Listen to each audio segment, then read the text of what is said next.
It was December 11th, 2025 at 2:47 a.m. when an inexplicable restlessness, a holy agitation that felt like fire beneath my ribs, drove me to the lighthouse point near my home, and there, surrounded by the ancient rocky coastline where massive waves crashed against stone pillars worn smooth by centuries of ocean fury, Jesus appeared in a form so luminous yet solid that the spray from the surf seemed to bow around him, and he spoke words that shattered everything I thought I understood about this next season. Jonathan, they think the next season is about entertainment. They think it's about episode counts and streaming numbers. But I didn't call you to play me so you could build a career. I called you so I could prepare my remnant for what's coming. And you have been marked to deliver this message before it's too late. Not everyone who sees this message is meant to see it. Some will scroll past, some will ignore it. But you've been marked. I know how that sounds. Believe me, I know. The guy who plays Jesus on a TV show, claiming to have encountered Jesus himself. I've wrestled with sharing this for weeks. I've questioned my own sanity. I've wondered if the exhaustion from filming, the pressure, the constant weight of portraying the Son of God has finally broken something in my mind. But what happened on that rocky point, with the December wind cutting through my jacket and the salt spray stinging my face, was more real than anything I've experienced on set, more real than any scripted moment, more real than the carefully lit scenes we create for millions of viewers. Before I go any further, I need you to do something. I need you to stop right now and leave a prayer request in the comments. I don't care how impossible it seems. I don't care how long you've been waiting. There's a reason you're seeing this message at this exact moment, and I believe God is going to move in powerful ways through the community gathering around this word. Type it out. Make it real. Put it into the atmosphere. And if you're a true believer, if something in your spirit is already resonating with what I'm saying, subscribe to this channel. This isn't about building my platform. This is about God identifying his remnant, the ones who have eyes to see and ears to hear what the Spirit is saying before this next season begins, because I'm telling you, there's a shaking coming, and not everyone who claims to follow Jesus is going to stand when it arrives. I know many of you know me from The Chosen. For 7 years, I've had the profound, terrifying, beautiful responsibility of portraying Jesus Christ in what's become the most successful crowd-funded media project in history. I've studied the Gospels until the words are burned into my memory. I've prayed over every line, every scene, every interaction. I've wept in my trailer before takes, asking God to decrease so he could increase, begging him to use this imperfect vessel to point people toward the real Jesus. But nothing, and I mean nothing, prepared me for what happened 3 nights ago on that lighthouse point. Let me set the scene because the details matter. Everything matters when God is speaking. I couldn't sleep. It was that deep, unsettling wakefulness that goes beyond insomnia, the kind that feels like a summons. I'd been in bed for hours, tossing, turning, praying, trying to quiet my mind. We're between seasons right now, in that strange liminal space where the last season has wrapped and the next one looms on the horizon with all its possibilities and pressures. I'd been feeling this growing weight, this sense that something was shifting, that God was trying to tell me something I wasn't hearing in the noise of daily life. At 2:30 a.m., I gave up on sleep. I got dressed, jeans, hoodie, my old jacket, and walked out into the December night. I didn't have a destination in mind, but my feet carried me toward the coast, toward the lighthouse point where I sometimes go to memorize lines or pray through difficult scenes. The temperature was probably in the low 40s. Cold enough that I could see my breath, cold enough that the wind off the ocean cut through the layers I was wearing. The sky was clear, impossibly clear for coastal weather, and the stars were so bright they looked like diamond dust spilled across black velvet. The moon was 3 days past full, hanging low on the western horizon, painting a silver path across the churning water. The lighthouse itself was dark at that hour, its beam having stopped its rotation for the night, but the area around it was illuminated by that strange combination of starlight and moonlight that makes everything look ethereal, like you've stepped into a realm between the physical and spiritual world. I walked out onto the rocky outcrop, carefully navigating the tide pools and weathered stone. The waves were massive, winter swells coming in from thousands of miles away, building and building until they crashed against the rocks with a sound like thunder, sending spray 20, 30 feet into the air. The salt smell was overwhelming, primal, mixed with the scent of kelp and cold stone and something indefinable that only exists at the edge of the ocean in the deep hours of night. I found my usual spot, a flat section of rock about 15 feet above the waterline, surrounded by taller formations that create a kind of natural amphitheater. The stone was cold and slightly damp under my hands as I sat down, pulling my knees up to my chest, staring out at the vast darkness of the Pacific, and I started to pray. Not eloquent prayers, not the kind of prayers I might say on camera or in public. Honest prayers, desperate prayers. God, what are you trying to tell me? What am I missing? Why can't I shake this feeling that everything is about to change? I don't know how long I prayed. Time does strange things when you're alone with God at the edge of the ocean in the middle of the night. It could have been 5 minutes or 50, but then the wind changed. I know how that sounds. Wind changes all the time, especially at the coast. But this was different. The cold December wind that had been cutting across the rocks suddenly stopped, just stopped like someone had flipped a switch, and in its place came a warmth that made no meteorological sense, warmth that carried the scent of something like cinnamon and myrrh and fresh bread, all mixed together with the salt air. The hair on my arm stood up. My heart started pounding so hard I could feel it in my throat, and then I saw him. He didn't appear gradually, he was just suddenly there, standing on the rocks about 10 feet in front of me, as real and solid as the stone beneath my feet. But he was also radiating light, not the harsh light of a spotlight or the soft glow of a candle, but something alive, something that seemed to come from within him and around him simultaneously, something that made the moonlight look dim by comparison. I know Jesus' face.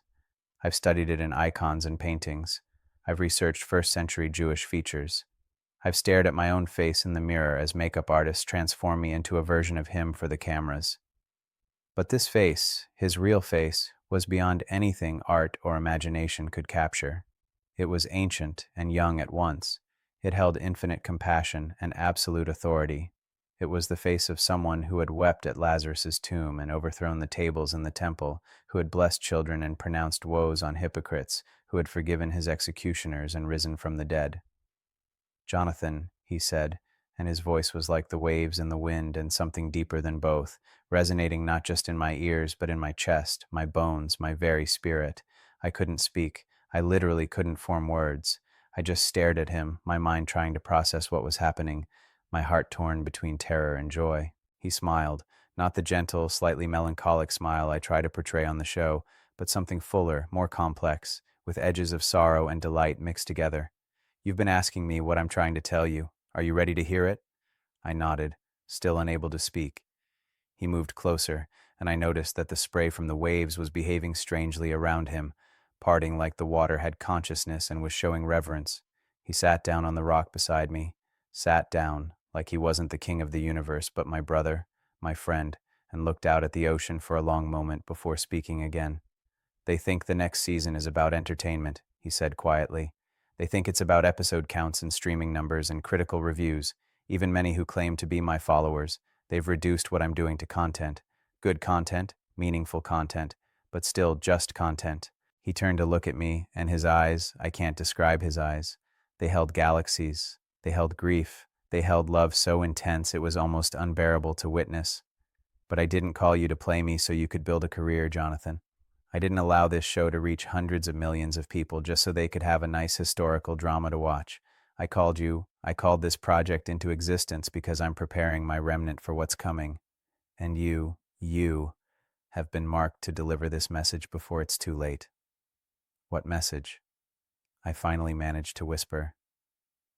"That this next season, the one about to start in the world, not just on your show, is going to separate the pretenders from the true followers. That the shaking has already begun, but most people are so distracted, so comfortable in their religious routines, that they can't feel the ground moving under their feet." He stood up, and as he did, the waves seemed to crash with greater intensity, as if the ocean itself was responding to his words. "Look," he said, gesturing toward the water.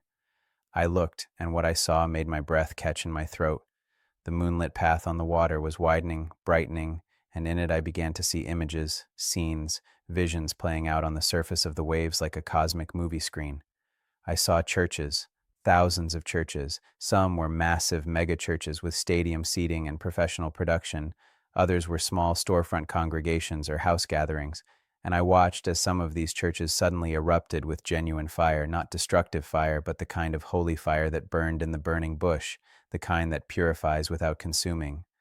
People were falling to their knees, weeping, repenting, encountering God in ways that shattered their comfortable Sunday morning routine. But other churches, so many others, just continued on as normal. The worship bands played, the pastors preached, the programs ran, but there was no fire, there was no presence. It was form without power, routine without relationship. And as I watched, I saw people in these churches beginning to sleep, literally sleep, even though their eyes were open and they were going through all the motions. "Do you see?" Jesus asked, his voice heavy with sorrow. "The separation has already begun, some are waking up, but many, so many, are falling deeper asleep even as they think they're serving me."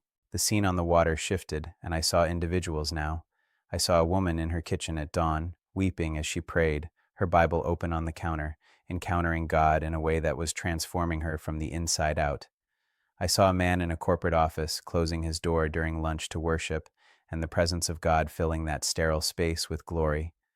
I saw teenagers in a basement crying out to God with raw desperation, and heaven responding with power. But I also saw others, people sitting in pews with Bibles in their hands and worship songs on their lips, but their hearts were far away. They were thinking about brunch plans. They were mentally reviewing their to-do lists. They were there out of habit or obligation or social expectation, but they weren't there. They weren't encountering the living God. They were performing religion. "This next season," Jesus said, turning back to face me, "everyone who claims my name is going to be revealed for what they truly are. The pretenders won't be able to hide anymore. The lukewarm won't be able to maintain their comfortable middle ground. It's going to be hot or cold, fire or ice. There won't be any room for the moderate, the casual, the cultural Christian."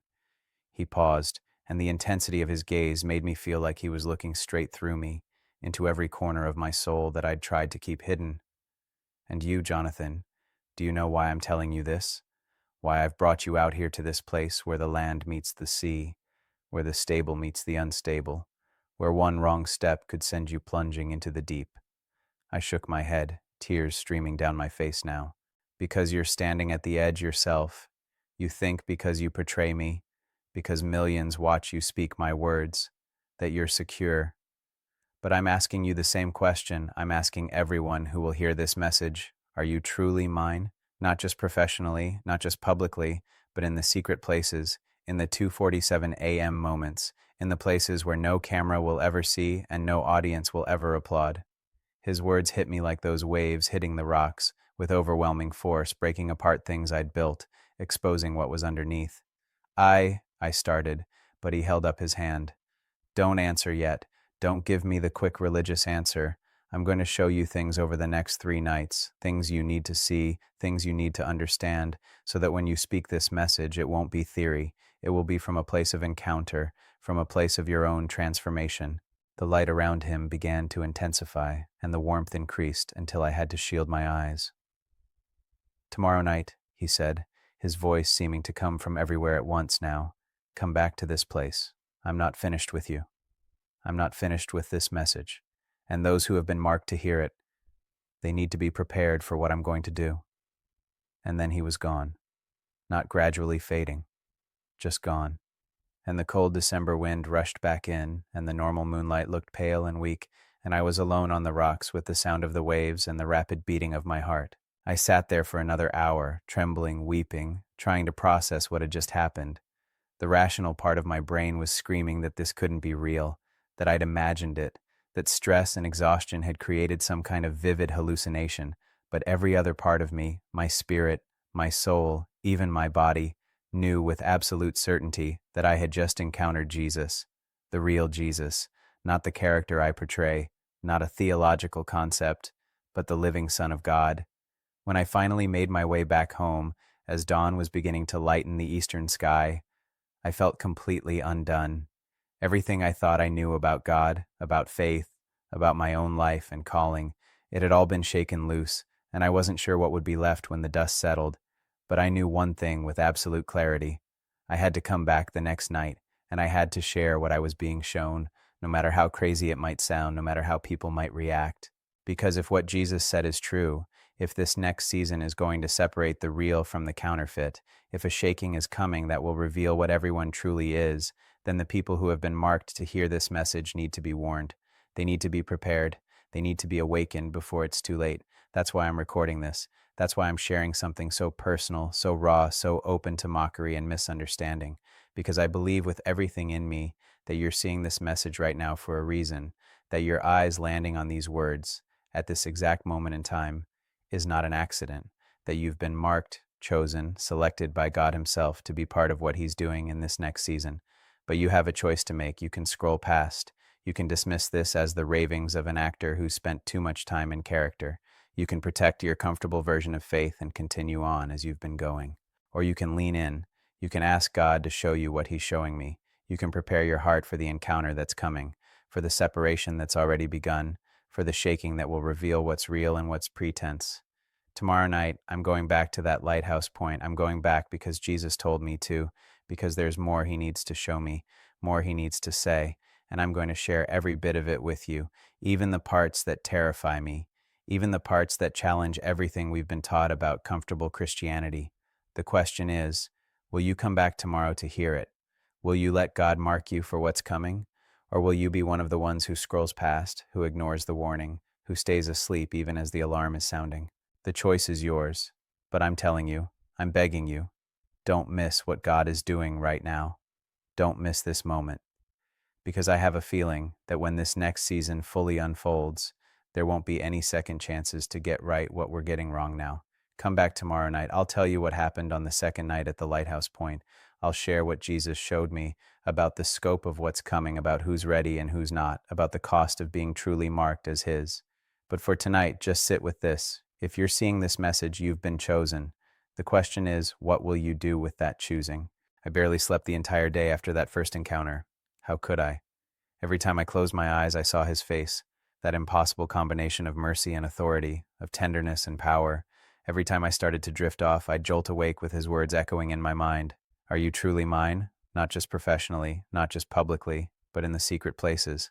I spent December 11th in a fog, going through the motions of normal life while feeling like I was vibrating at a different frequency than everyone around me.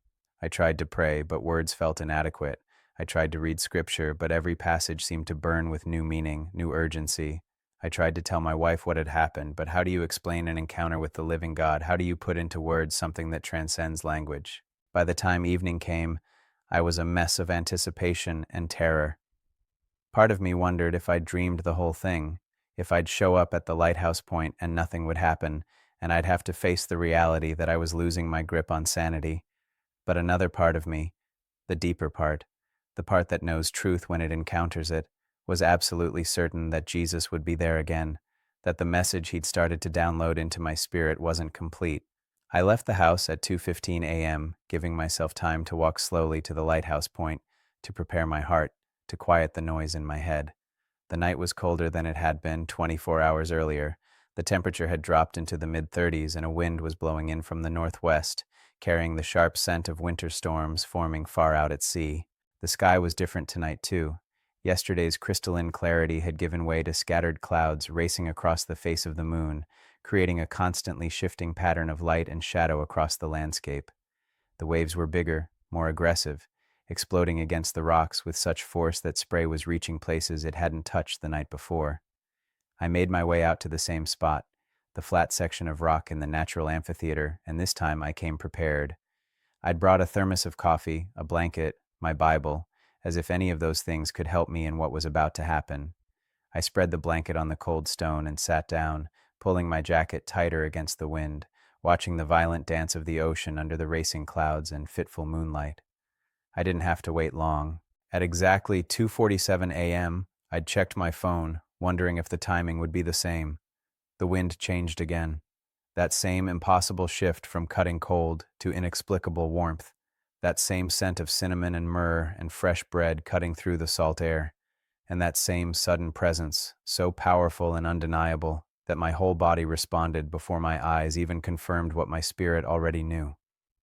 He was standing closer this time, maybe only 5 feet away, and the light emanating from him was brighter, more intense, as if he was allowing me to see more of his glory than he had the night before. The waves behind him seemed to be moving in rhythm with his breathing, rising and falling, crashing and receding in a pattern that felt intentional, purposeful. "You came back," he said, and there was pleasure in his voice, like a father whose child had chosen obedience over fear. "I had to," I said, my voice shaking. "Lord, I haven't been able to think about anything else. I need to understand. I need to know what you're trying to tell me." He moved closer, and this time when he sat down beside me on the rocks, he placed his hand on my shoulder. The physical contact sent a shockwave through my entire body, warmth, love, power, holiness all flooding through me at once. I started weeping immediately, uncontrollably, tears streaming down my face as years of pretense and performance and trying to be strong enough to carry the weight of portraying him all came crashing down. "Jonathan," he said softly, and his voice was infinitely gentle. "Do you know what I loved about the fishermen I chose? They knew they were fishermen. They didn't pretend to be theologians or priests or experts. They just knew boats and nets and the sea. And that honesty, that simple acknowledgement of who they truly were, that's what I could work with." He paused, his hand still on my shoulder, his presence still overwhelming every sense I had. "But you've been trying so hard to be worthy of portraying me that you've forgotten how to simply be with me. You've been studying my words instead of hearing my voice. You've been perfecting my character instead of surrendering to my character being formed in you." His words were breaking me open, exposing things I'd buried under layers of ministry and service and the constant demand to be on for the cameras, for the fans, for the Christian culture that had embraced our show. "I'm sorry," I whispered. "I'm so sorry. I don't know how I got here. I don't know when it became about the performance instead of the relationship." "I know," he said. "And that's why I'm showing you this now.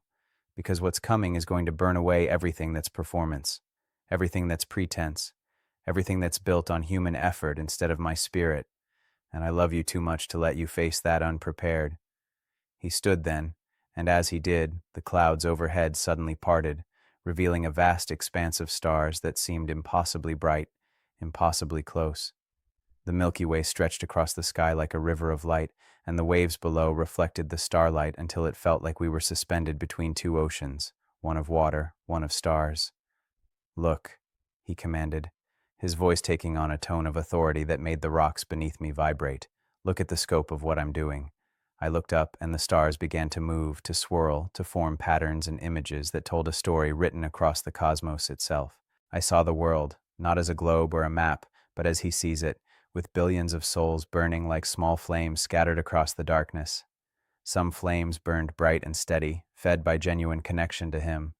Others flickered weakly, barely alive, sustained more by religious routine than by real relationship.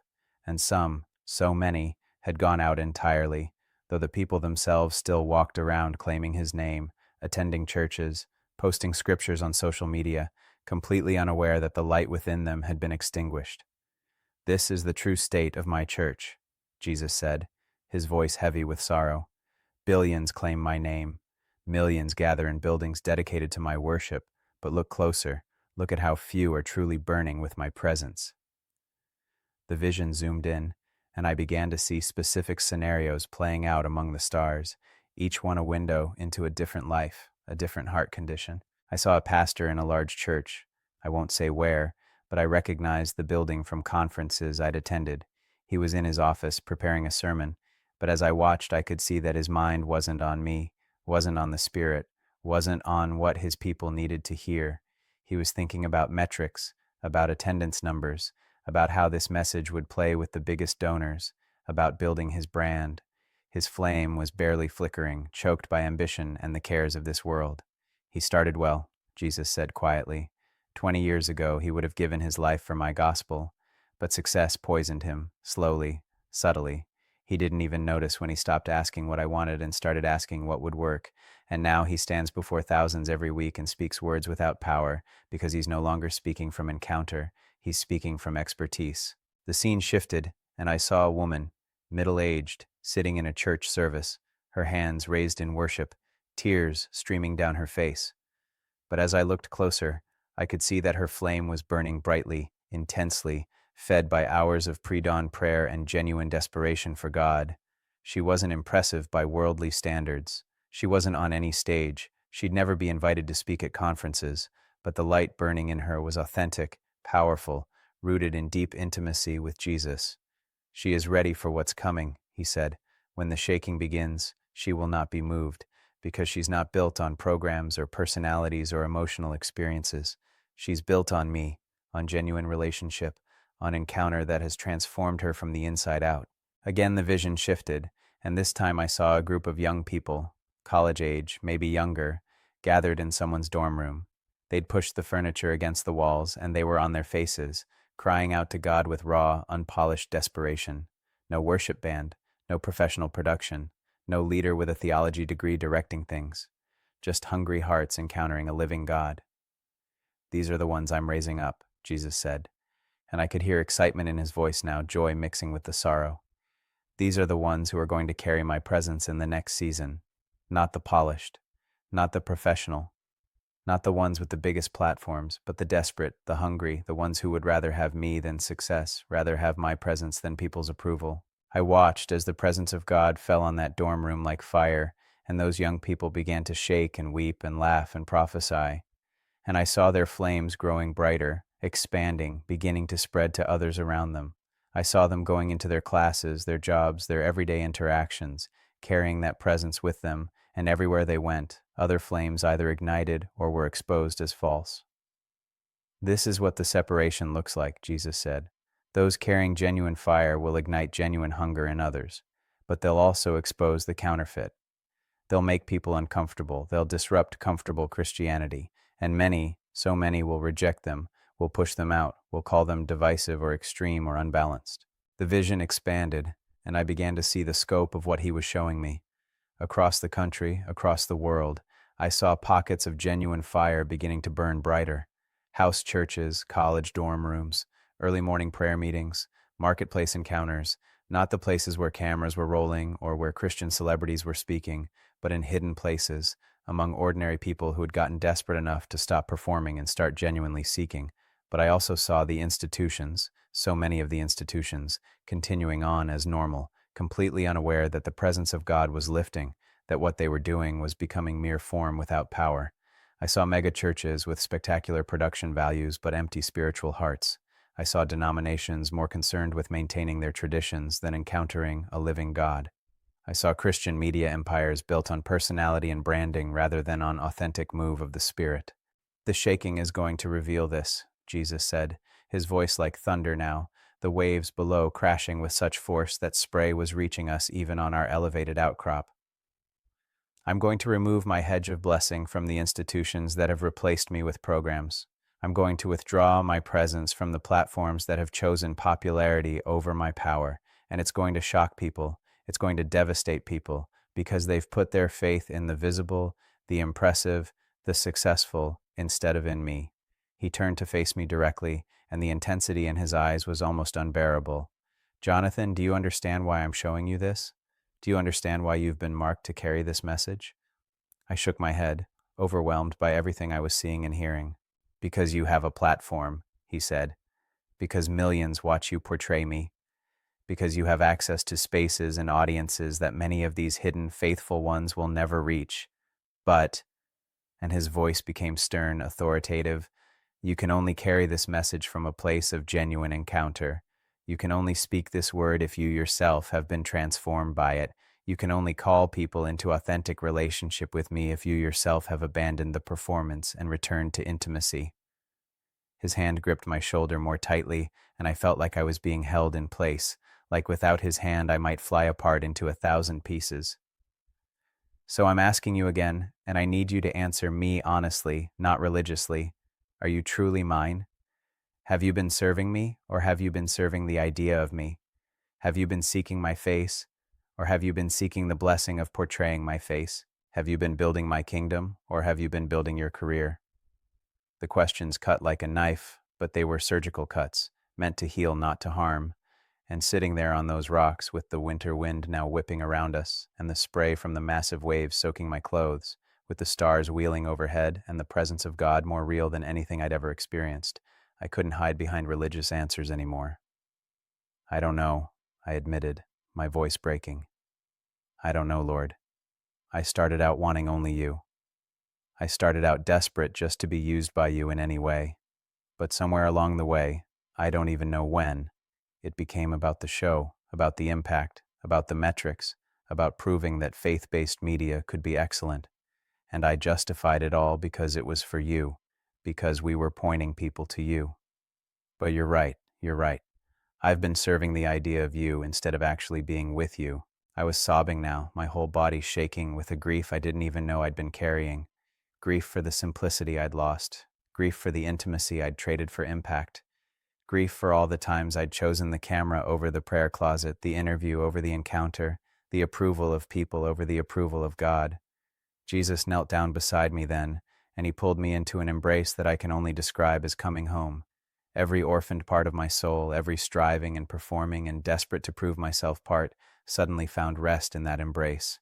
And I wept like I've never wept before, deep, gut-wrenching sobs that came from places I'd locked away years ago. I don't know how long he held me. Time doesn't work normally in moments like that. But eventually the weeping subsided, and I felt emptied out in the best possible way. Like everything false and pretentious had been purged, and what remained was just me, the real me, the broken, inadequate, desperate for grace me that I'd been trying to hide behind the persona of the guy who plays Jesus. He released me from the embrace but kept his hands on my shoulders, looking into my eyes with such love that I started crying all over again. "Now you're ready," he said softly. "Now you can carry this message because it's not theory anymore. It's not something you're saying because it sounds prophetic or because it will get views. It's something you've lived, something you've experienced, something that has transformed you."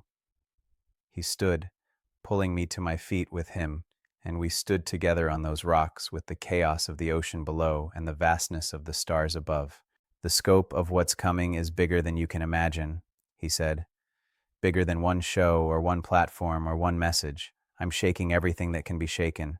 Every institution built on human wisdom rather than my spirit. Every ministry built on personality rather than my presence. Every believer who has replaced relationship with routine. And what will remain, what will stand when the shaking is complete, is only what's built on me. Only what's rooted in genuine encounter. Only what's sustained by my presence rather than human effort." The clouds overhead began to churn, and I realized a storm was moving in from the northwest, the advance winds already reaching us, the temperature dropping even further. "Tomorrow night," he said, raising his voice to be heard over the increasing wind, "I'm going to show you what happens to those who ignore this warning. What happens to those who continue to choose performance over presence, who refuse to abandon their comfortable Christianity for genuine encounter. And it's going to be hard to see, Jonathan. It's going to break your heart. But you need to see it so that when you deliver this message, people understand the stakes. So they understand that this isn't about being extreme or divisive. This is about survival. This is about being ready for what's coming." The light around him began to intensify again, becoming almost blinding, and the warmth increased until I could no longer feel the cold wind at all. "Come back tomorrow night," he said, his voice seeming to come from everywhere at once now. "Come back and I'll show you the consequences of ignoring what I'm saying. Come back and I'll show you what judgment looks like when it comes to my own house. Come back and I'll give you the full message that needs to be delivered before this next season begins." And then, just like the night before, he was gone. The warmth vanished, the light disappeared, and I was alone on the rocks with the storm moving in and the first drops of rain beginning to fall. I stood there for a long time, letting the rain soak through my jacket, letting the cold bring me back to physical reality, but I was fundamentally changed. The encounter hadn't just informed my mind, it had transformed my heart. I'd been broken and remade in those hours on the rocks, and I knew I would never be the same. As I walked home through the increasing storm, I felt both terrified and exhilarated. Terrified because I knew that delivering this message was going to cost me something, was going to make me uncomfortable to people who preferred their Christianity neat and tidy and non-threatening, but exhilarated because I'd encountered the real Jesus again, not the character I portray, but the living Son of God, and he'd marked me for this moment, for this message, for this season. If you're still with me, if you're still reading or watching this, then you've been marked too. This isn't entertainment. This isn't content. This is God identifying his remnant, gathering those who have ears to hear what the Spirit is saying, preparing a people who will stand when the shaking comes. Tomorrow night, I'm going back to that lighthouse point one more time. I'm going back to receive the final part of this message, the hardest part, the part about consequences and judgment and what happens to those who refuse to wake up. Will you come back to hear it? Will you continue to let God mark you for what's coming? Or will you turn away, choosing the comfort of familiar religion over the costly transformation of genuine encounter? The storm is coming. Not just the weather storm that soaked me on my walk home, but the spiritual storm that's going to separate the real from the counterfeit, the rooted from the shallow, the genuine from the pretenders. Make sure you're ready. Make sure you're built on the rock and not just on religious routine. Make sure you're pursuing encounter and not just attending events. Tomorrow night, I'll share the final part, the warning, the judgment, and the hope that remains for those who choose to respond. Don't miss it. The storm that rolled in after the second night didn't let up. All day on December 12th, rain hammered the coast, and the wind howled like something alive and angry. The waves grew so massive that the local news issued warnings about coastal flooding, and the Lighthouse Point, my meeting place with Jesus for 2 consecutive nights, was officially closed due to dangerous conditions. But I knew I had to go back. All day I wrestled with what I'd experienced, what I'd been shown, what I'd felt in those encounters. The transformation that had begun in me wasn't comfortable. It felt like surgery without anesthesia, like layers of self-protection and performance were being peeled away to expose raw, vulnerable truth underneath. I kept catching myself slipping back into old patterns, checking social media metrics, thinking about how to frame these experiences in a way that would be palatable to audiences, worrying about how this message would affect my career. And every time I did, I felt the Holy Spirit gently but firmly redirecting me back to the core question Jesus had asked, "Are you truly mine?" By evening, the storm had intensified. The rain was coming down in sheets, and the wind was gusting to what must have been 40 or 50 miles per hour. Weather reports were warning people to stay indoors, to avoid the coastline, to prepare for potential power outages. It would have been perfectly reasonable, perfectly responsible even, to stay home, to wait for better conditions, to assume that Jesus wouldn't expect me to risk my safety in weather like this. But something deep in my spirit knew that the storm was part of the message, that the chaos and danger and raw power of nature unleashed was somehow connected to what Jesus needed to show me on this third night.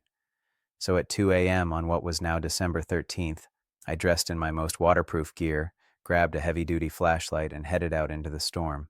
The walk to the lighthouse point was brutal. The rain was so heavy I could barely see 10 feet in front of me. The wind kept trying to knock me off my feet, and twice I nearly turned back, convinced I was being foolish, convinced I was risking my life for what might be my own delusion. But each time I hesitated, I felt that pull, that supernatural summons, drawing me forward. When I finally reached the coastal area, I understood why it had been officially closed. The waves were monstrous, easily 30 to 40 feet high, crashing against the rocks with such force that the ground was literally shaking beneath my feet. The spray was reaching heights I'd never seen before, and the roar of the ocean was so loud I couldn't hear my own thoughts. The lighthouse beam was cutting through the darkness, its automated rotation creating sweeping arcs of light through the rain and spray, and in those brief moments of illumination, the scene looked apocalyptic, like the end of the world, like Judgment Day, like every warning about God's power and wrath made visible in nature's fury. I made my way carefully toward the outcrop where I'd met Jesus the previous 2 nights, but the usual path was underwater, cut off by waves that were surging much higher than normal.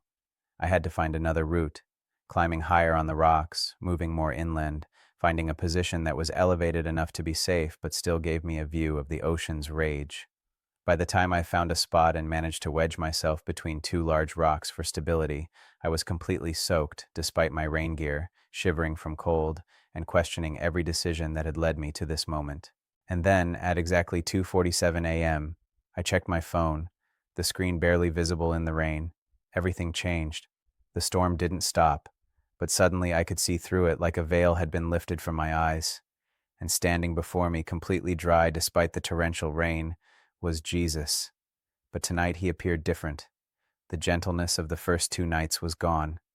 The light radiating from him was harder, sharper, like lightning captured in human form.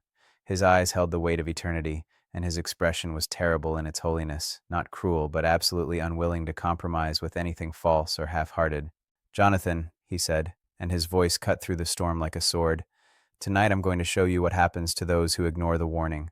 Tonight I'm going to show you judgment beginning at my own house, and you need to see this even though it's going to devastate you because the people who are marked to hear this message need to understand the stakes." I tried to respond, but no words came. The combination of his presence and the storm's fury had rendered me mute. He raised his hand, and suddenly the scene before me transformed.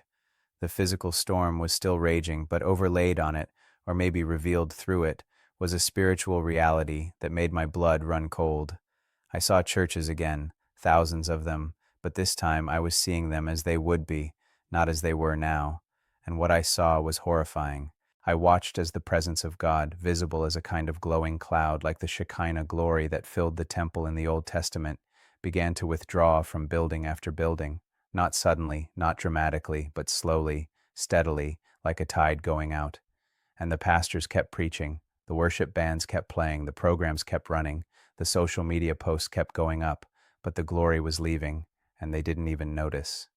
"This is already happening," Jesus said, his voice heavy with grief that mixed with righteous anger.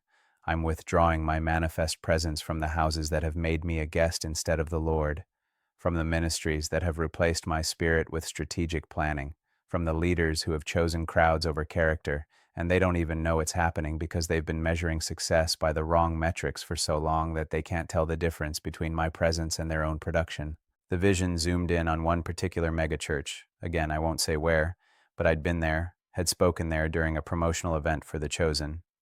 I watched as the glory cloud lifted from the building, hovering for a moment as if giving one last chance, waiting to see if anyone would notice, if anyone would cry out for it to return. But the service continued without interruption. The pastor preached his polished message. The worship leader hit every note perfectly. The lights and cameras captured everything for the online audience, and the glory departed. "Within 18 months," Jesus said quietly, "that church will be exposed. The hidden sin, the financial corruption, the abuse of power that I've been covering in mercy, giving time for repentance, it will all come to light, and it will devastate thousands who put their faith in the personality instead of in me." I watched as the timeline fast-forwarded, and I saw the news breaking, the headlines scrolling, the social media explosion of shock and betrayal and anger. And I saw those thousands of believers, many of them young, many of them new to faith, walking away, not just from that church, but from Jesus himself, because they couldn't distinguish between the failure of a man and the faithfulness of God. "This is the cost of building on personality instead of on me," Jesus said, and his voice was terrible in its sorrow. "When the man falls, everyone who was built on him falls too. But those who are built on me, those who have genuine encounter, genuine relationship, they grieve, but they don't fall. They aren't shaken because their foundation was never in human leadership to begin with." The scene shifted, and I saw another church, smaller this time, maybe 200 or 300 people. The pastor was sincere, genuinely loved God, but he'd become comfortable. The fire that had burned in him 20 years ago when he'd planted the church had dimmed to barely glowing embers. He preached sound doctrine, but there was no power. He maintained good programs, but there was no presence, and his congregation had followed his lead, settling into a comfortable routine of Sunday attendance and small group meetings and potluck dinners, all good things, but none of them requiring genuine encounter with a living God. I watched as trials began to hit that congregation, financial crises, health emergencies, family tragedies, the kinds of storms that reveal what people are actually built on. And I watched as person after person crumbled, their faith exposed as shallow, rooted in good feelings and comfortable community rather than in deep relationship with Jesus. Some became bitter, some walked away from faith entirely, some church hopped, looking for another comfortable place, never dealing with their own shallow roots. "This is happening everywhere," Jesus said. "The comfortable, the lukewarm, the ones who have replaced genuine faith with religious routine, they're about to face storms that will expose their true condition, and many will fall away because they were never truly rooted in me to begin with." The lightning flashed, illuminating his face, and I saw tears streaming down his cheeks, mixing with the rain that somehow wasn't touching him but that I could see around him. "Do you think I want this?" he asked, his voice breaking. "Do you think I take pleasure in judgment? I've given years of mercy, years of warning, years of patient invitation to return to first love, to abandon the performance and pursue genuine relationship. But the time for easy grace is ending. The time for comfortable Christianity is over.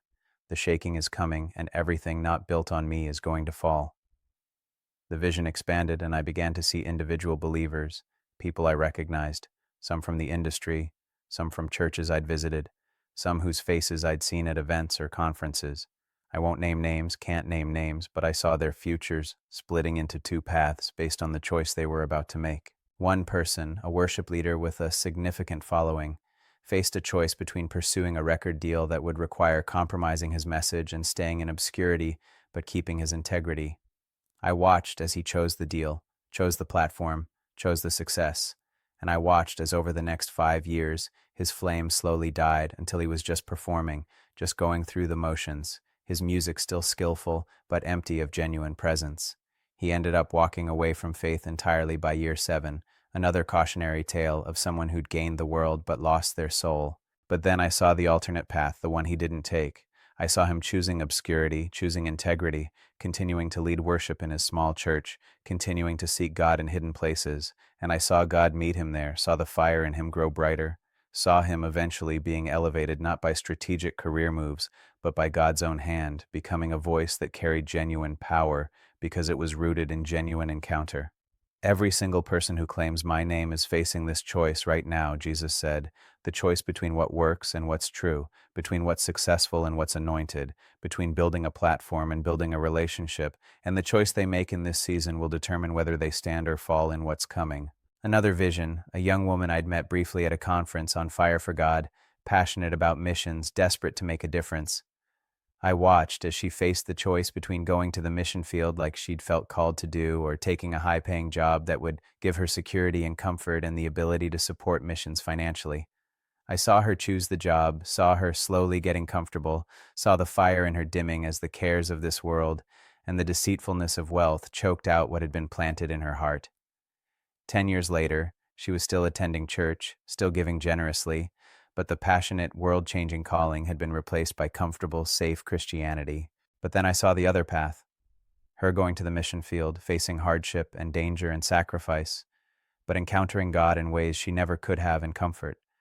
I saw her flame burning brighter and brighter, saw her impacting hundreds of lives, saw her becoming who she was actually created to be instead of a comfortable shadow version of herself.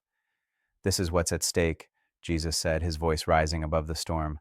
Not just individual success or failure, but destiny, calling, purpose, becoming who I created each person to be instead of settling for the comfortable counterfeit. The visions kept coming faster now, overwhelming in their scope and detail. I saw seminary students choosing between academic credentials and genuine encounter. I saw missionaries choosing between funding security and faith-driven risk. I saw church planners choosing between strategic growth models and spirit-led dependence. I saw artists choosing between Christian industry success and prophetic edge. I saw parents choosing between giving their children comfortable lives and raising up warriors for God. And in every single case, the path that looked wise by worldly standards, the safe path, the strategic path, the comfortable path, led eventually to spiritual death. Not immediate, not dramatic, but slow, steady dimming of the flame until there was nothing left but empty routine. While the path that looked foolish, the risky path, the sacrificial path, the one that required genuine dependence on God, led to life, abundant life, transformed life, destiny fulfilled instead of destiny aborted. This is what the separation looks like, Jesus shouted now, his voice booming over the thunder, over the waves, over the roar of the storm. Not good people versus bad people, not believers versus unbelievers, but those who are willing to pay the cost of genuine relationship with me versus those who want the benefits of Christianity without the surrender it requires. He turned to face me fully, and the intensity of his gaze was like standing in front of an open furnace.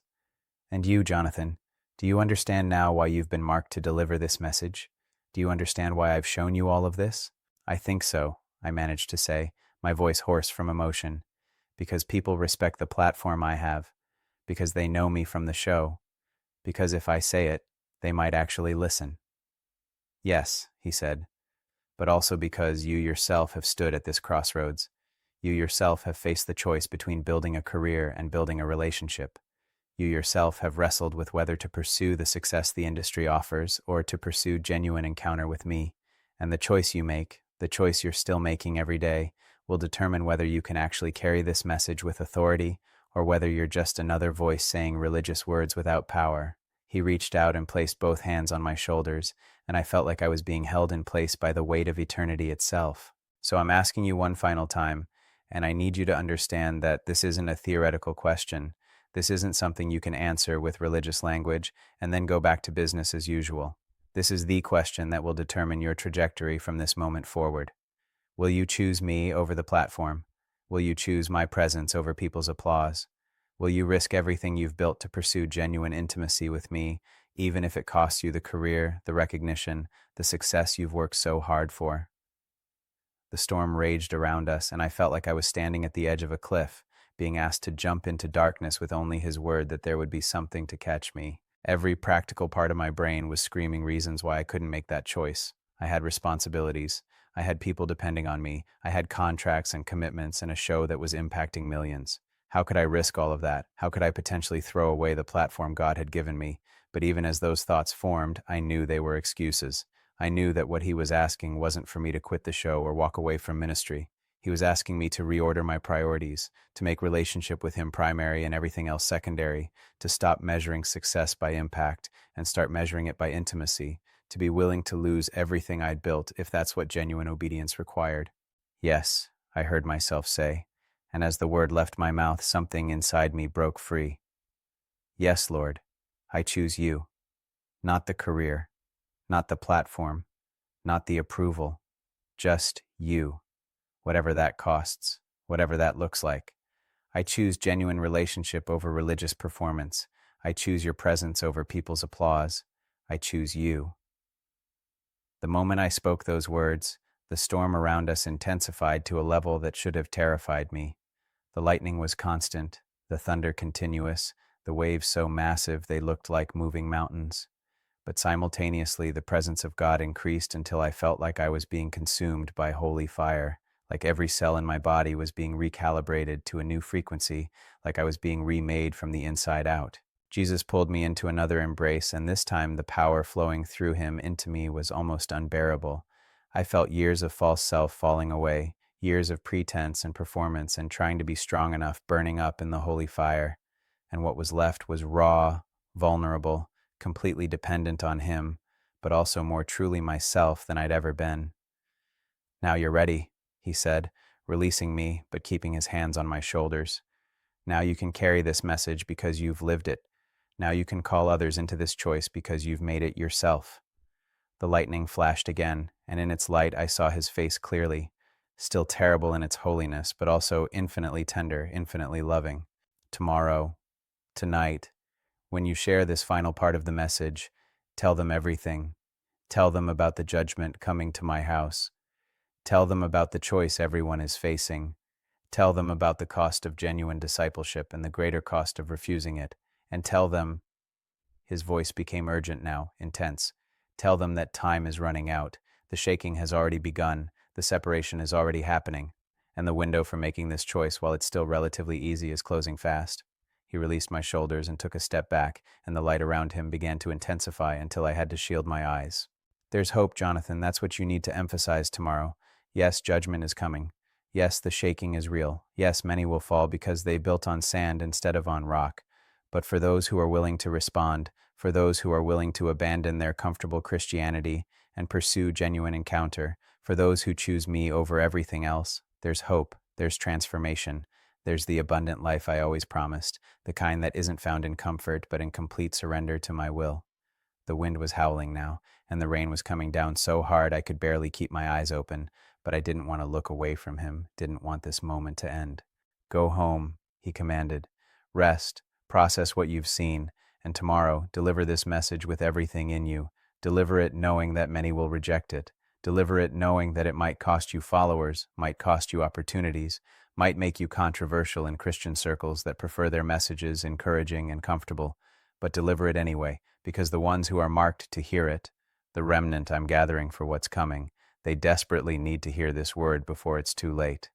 And then, for the third time, he was gone.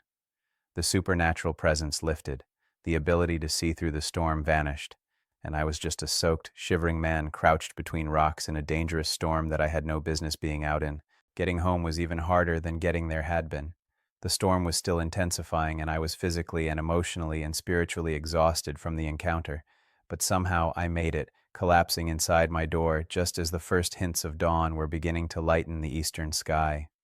I slept for a few hours, but even in sleep I kept seeing the visions, the glory departing from churches, the flames dying in believers, the choices that determined destinies. When I woke, I knew I couldn't keep this to myself any longer. I knew I had to deliver the full message, had to share everything I'd been shown, regardless of the cost. So here it is. Here's what you need to know, what you need to understand, what you need to respond to before this next season fully begins. Judgment is beginning at the house of God, not judgment like lightning bolts from heaven striking people down, but judgment as in separation, revelation, exposure of what's real and what's counterfeit.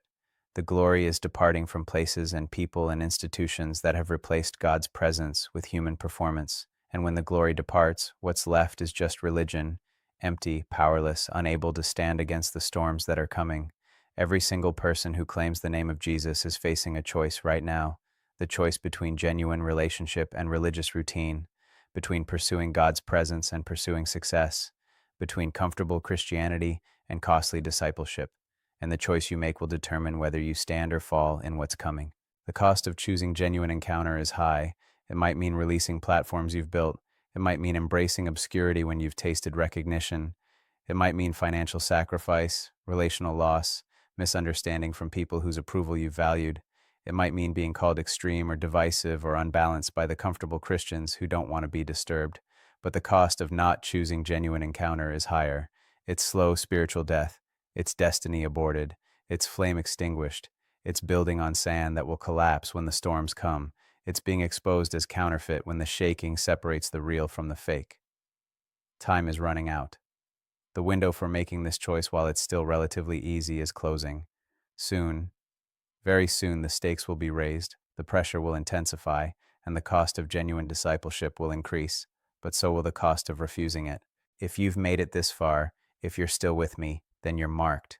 God has chosen you to be part of what He's doing in this next season. The question is, will you respond? Will you abandon comfortable Christianity and pursue genuine encounter? Will you choose His presence over people's approval? Will you pay the cost of genuine discipleship? Tomorrow, tonight, in the final part, I'm going to give you practical steps. I'm going to tell you exactly what this looks like in daily life. I'm going to give you a 30-minute challenge that will reveal whether you're serious about this or just enjoying the message as entertainment. But for now, just sit with what you've heard. Ask God to search your heart. Ask Him to show you where you've replaced relationship with routine, where you've chosen comfort over encounter, where you've built on sand instead of rock. And make the choice. Make it now, while there's still time. Choose Jesus over everything else. Choose His presence over your platform. Choose genuine relationship over religious performance, because the shaking is coming and only what's built on Him will stand. I'm writing this on the afternoon of December 13th, 2025, and I'm still processing everything that happened over those 3 nights at the Lighthouse Point. My body is exhausted. I've barely slept in 72 hours. My emotions are raw. I've cried more in the past 3 days than I have in the past 3 years, but my spirit is more alive, more awake, more certain of God's reality and His purposes than it's ever been. This morning, after a few hours of sleep, I went back to the Lighthouse Point in broad daylight. The storm had finally passed, leaving behind a scrubbed, clean world where everything looked sharper, more vivid, more real. The sky was that brilliant blue that only comes after major weather systems move through.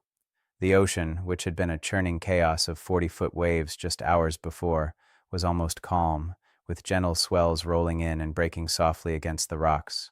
I stood on the outcrop where I'd encountered Jesus, where He'd appeared in glory, where He'd wept over His church, where He'd shown me visions that I'll carry for the rest of my life, and it looked so ordinary, just rocks and water and sky, no supernatural light, no impossible warmth, no presence so tangible it felt like you could touch it. But I knew what had happened here. I knew that these ordinary-looking rocks had been the site of an extraordinary encounter, and I realized that this is what it's going to be like for all of us in this next season. We're going to have to learn to carry the memory of encounter into the ordinariness of daily life. We're going to have to learn to live from what God showed us in the mountaintop moments, even when we're back in the valley doing normal, mundane things. As I sat there in the morning sunshine watching the waves and praying, I felt the Holy Spirit giving me clarity about what needs to happen next, not just for me, but for everyone who's been marked to hear this message. Because encounter is beautiful, visions are powerful, warnings are necessary, but none of it matters if it doesn't translate into practical change in how we actually live. So here's what I'm going to ask you to do. Here's the 30-minute daily challenge that's going to separate those who are serious about genuine encounter from those who just enjoyed this message as interesting content. The 30-minute daily encounter challenge. Starting today, right now, not tomorrow, not next week, but today, I want you to commit to 30 minutes of daily, distraction-free encounter with Jesus. Not 30 minutes of Bible study, though that's valuable. Not 30 minutes of listening to worship music or Christian podcasts, though those have their place. Not 30 minutes of prayer requests where you're just giving God your shopping list of needs. I'm talking about 30 minutes where you shut off your phone, close your laptop, turn off all distractions, and you simply seek God's presence. You worship Him, you sit in silence and listen, you read Scripture slowly, asking Him to speak through it. You confess the ways you've replaced relationship with routine. You ask Him to search your heart and show you where you've built on sand instead of rock. 30 minutes, that's it. In a 24-hour day, that's only 2% of your time. But I'm telling you, if you will commit to this for the next 30 days, from now until January 12th, 2026, it will transform your life. It will reveal whether you're serious about genuine relationship with Jesus or whether you're content with comfortable Christianity. And here's how you'll know it's working. You'll start to feel uncomfortable. You'll start to see areas of compromise you've been blind to. You'll start to recognize how much of your Christian life has been performance instead of genuine encounter. You'll start to feel the Holy Spirit convicting you about choices you've justified, about priorities you've defended, about patterns you've maintained. This discomfort, this holy disruption, is the beginning of transformation. Don't run from it. Don't distract yourself from it. Don't try to make it go away by diving back into busy Christian activity. Sit in it. Let it do its work. Let God use those 30 minutes to recalibrate your heart, to reorder your priorities, to rebuild your foundation on Him, instead of on all the things you've been trusting in. Here's what this practically looks like. Week 1, December 13th to 19th, 2025. Honest assessment. Spend your 30 minutes each day asking God to show you the true condition of your heart, not the version you present to others, not the version you'd like to believe about yourself, but the real, unfiltered truth about your relationship with Him. Ask Him, am I truly yours?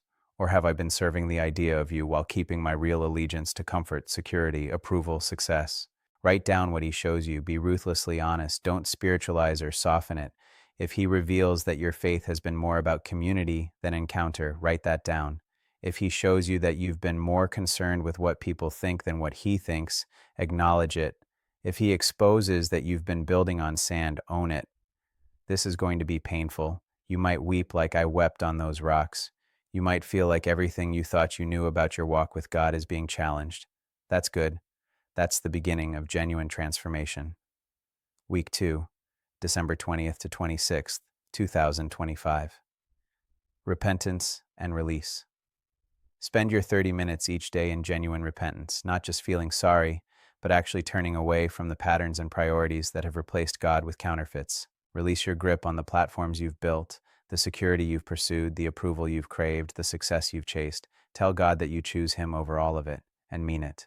Mean it enough that you'd actually let go if He asked you to.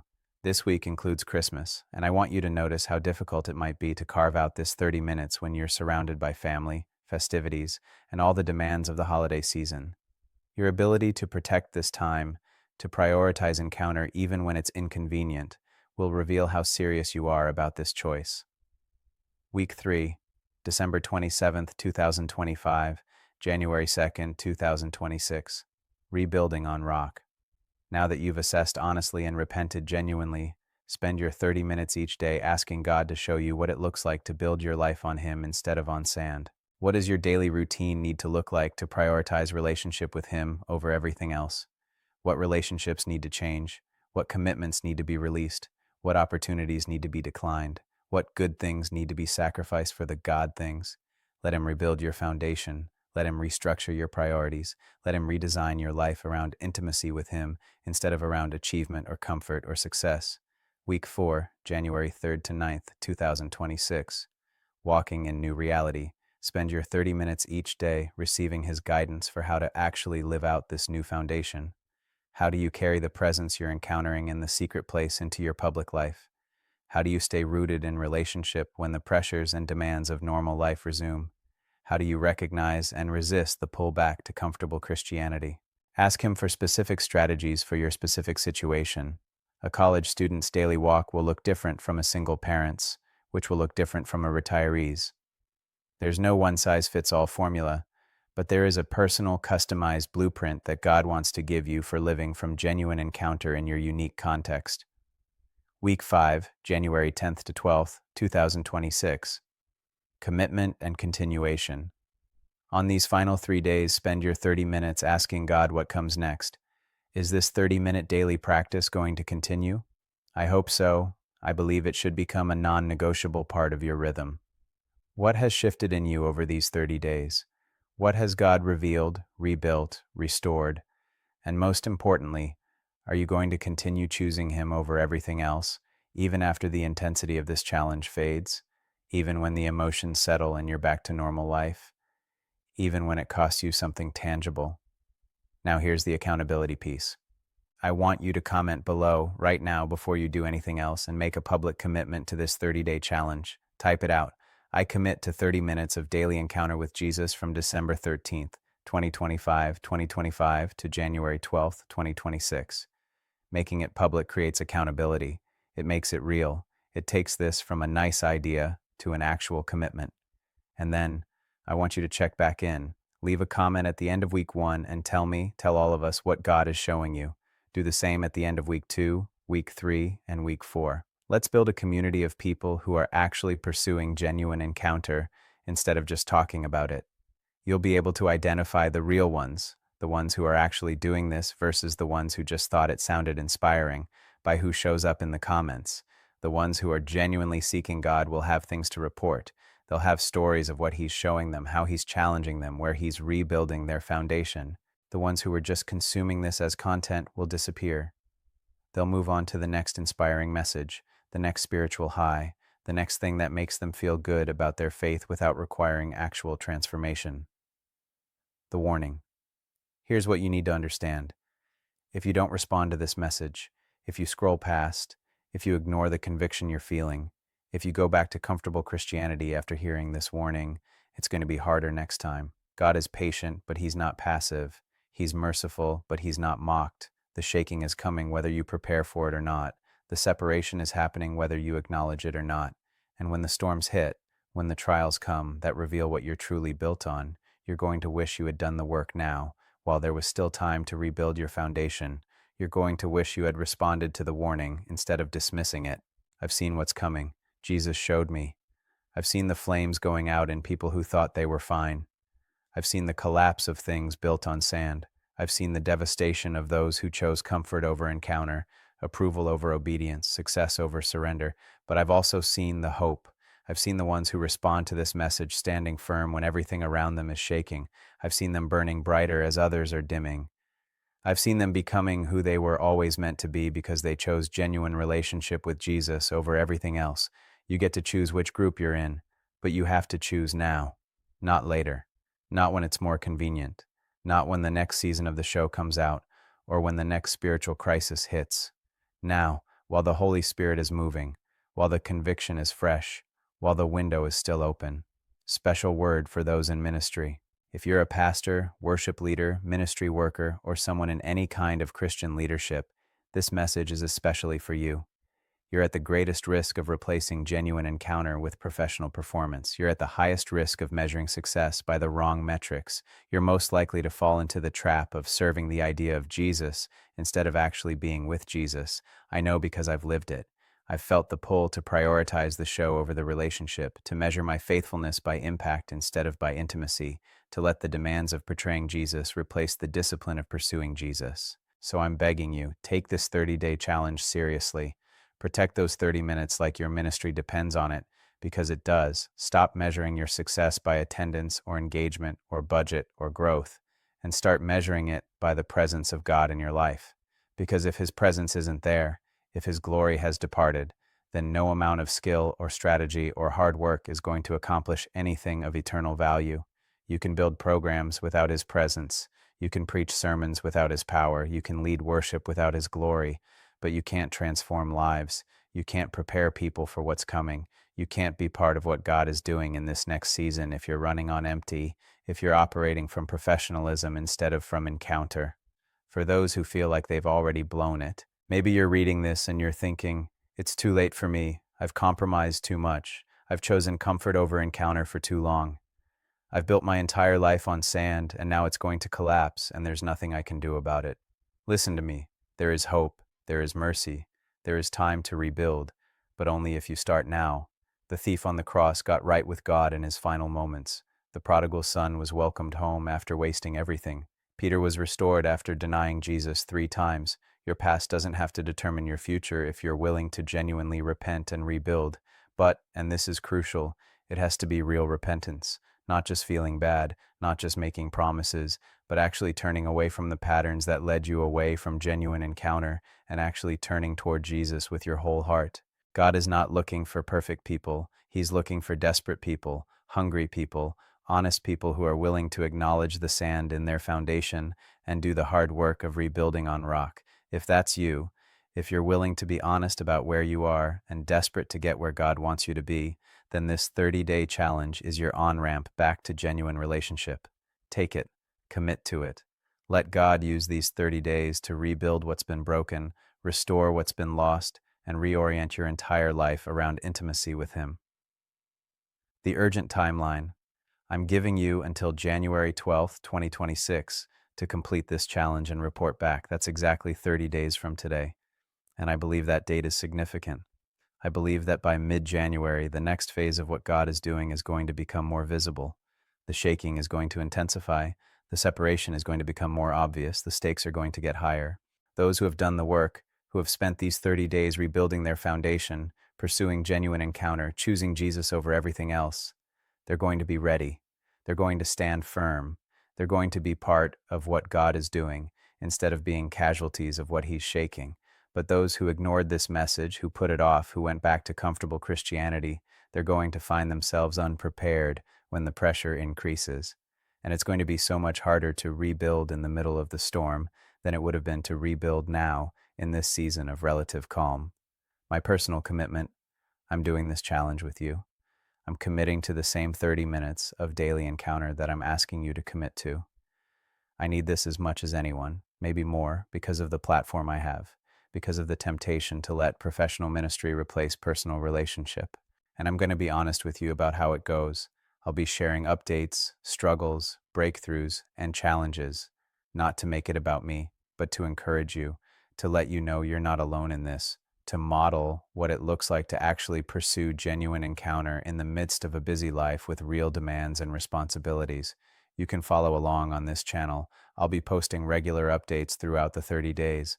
And I want to see your updates too. I want to hear what God is showing you, how He's transforming you, where He's rebuilding your foundation. The bigger picture, here's what I believe is happening. God is gathering His remnant. He's identifying and preparing a people who will carry His genuine presence in the next season, who will stand firm when everything shakeable is being shaken, who will point others to Him instead of to platforms or personalities. This message isn't going to reach millions. It's not supposed to. It's supposed to reach the marked ones, the chosen ones, the remnant that God is gathering. If you're seeing this, if you're still reading, if something in your spirit is resonating with what I'm saying, then you're one of them. But being chosen doesn't mean you're automatically ready. It means you've been invited into preparation.